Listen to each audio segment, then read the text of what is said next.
Mister Revanth Reddy, నీకు తెలుసో తెలియదో ఖమ్మంలో ముదిగొండ కాల్పులు జరిపితే రాజశేఖర్ రెడ్డికి ఎటువంటి గతి పట్టిందో ఒకసారి గుర్తు చేసుకో.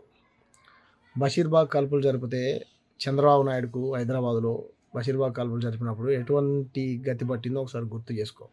తెలంగాణని అవమానించినటువంటి నల్లారి కిరణ్ కుమార్ రెడ్డికి ఎటువంటి గతి పట్టిందో ఒకసారి నువ్వు అంటే గుర్తు చేస్తున్నా, నీకు అర్థం చేసుకో. రోషయ్యకు ఎటువంటి గతి పట్టిందో నీకు తెలుసు. నేరెళ్ళ దళితులపై అక్రమంగా కేసులు పెట్టి వాళ్ళ మీద రకరకాల వాళ్ళని ఇబ్బందులు గురి చేసి ఖమ్మంలో రైతులకు బేడీలు వేస్తే కేసీఆర్ గారికి ఎటువంటి గతి పట్టిందో ఒకసారి గుర్తు చేస్తున్నాను. ఎందుకంటే తెలంగాణ సమాజం యొక్క స్వభావాన్ని నీకు గుర్తు చేస్తున్నా, ఇక్కడ ఉన్నటువంటి ప్రజల స్వభావాన్ని గుర్తు చేస్తున్నా. తిరగబడ్డరనుకో తట్టుకోలేవు నువ్వు. కాబట్టి నీ దుందుడుకు చర్యలు మానుకో. నీకు నిజంగా భూమే కావాలనుకుంటే కనుక వాళ్ళ దగ్గర నుంచి రిక్వెస్ట్ చేసి ఆల్టర్నేట్గా వాళ్ళకి ఇంకేదైనా చూపించి కావాలయ్యా ఇక్కడ పెడితే మన కొడంగల్ అభివృద్ధి చెందుద్ది, లేకపోతే 100,000 మందికి ఉద్యోగాలు వస్తాయని వాళ్ళకు ఉద్యోగ ఉపాధి అవకాశాలు కల్పిస్తాను భరోసానిచ్చి ఆల్టర్నేట్గా వాళ్ళకు భూమిని మళ్ళీ నువ్వు చూపించాలి.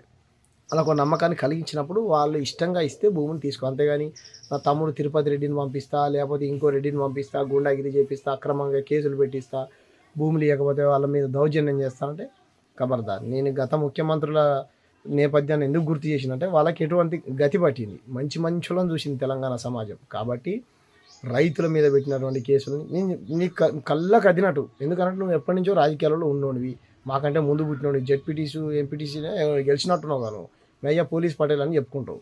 కాబట్టి నీ దుందుడుకు చర్యల వల్ల ఇక్కడ ప్రజల్ని ఇబ్బంది పెడతా, నేను నా ఇష్టం వచ్చినట్టు చేస్తానంటే ఖబర్దార్. ఇది తెలంగాణ. నీ ఢిల్లీ నాయకులు చెప్పినట్టు నువ్వు వింటున్నావేమో కానీ తెలంగాణ సమాజం ఎవరికి వినదు. మంచి వాళ్ళకి దంగలే తెలంగాణ ప్రజలు. అలాంటిది నీకు దంగుతుందని అనుకోకు. నీకు నిజంగా ఫార్మసీ కోసం భూములు కావాలనుకుంటే ఫార్మా ఇండస్ట్రీలు మంచి పెట్టి నీ కొడంగల్ని మహబూబ్నగర్ని అభివృద్ధి చేయాలనుకుంటే చెయ్యి, మంచిదే కాదంటలే. కానీ బలవంతంగా గిరిజనుల భూములు లాక్కొని వాళ్ళని ఇబ్బందులకు గురి చేసి కేసులు పెట్టి రకరకాల హింస పెడతా అంటే మాత్రం ఖబర్దార్. మరొక ఉద్యమం మొదలైంది. ఎందుకంటే నువ్వు వచ్చిన ఇంకా సంవత్సరమే నిండలేదు. అటు అశోక్ నగర్లో నిరుద్యోగులు రోడ్లు ఎక్కిరు, కానిస్టేబుల్ రోడ్లు ఎక్కిరు, ఆశా వర్కర్లు రోడ్లు ఎక్కిరు, అంగన్వాడీ రోడ్లు ఎక్కిరు, దళితులు రోడ్లు ఎక్కిరు. ఇప్పుడు గిరిజనుల మీద పడ్డావు. పోడు భూముల సమస్యలు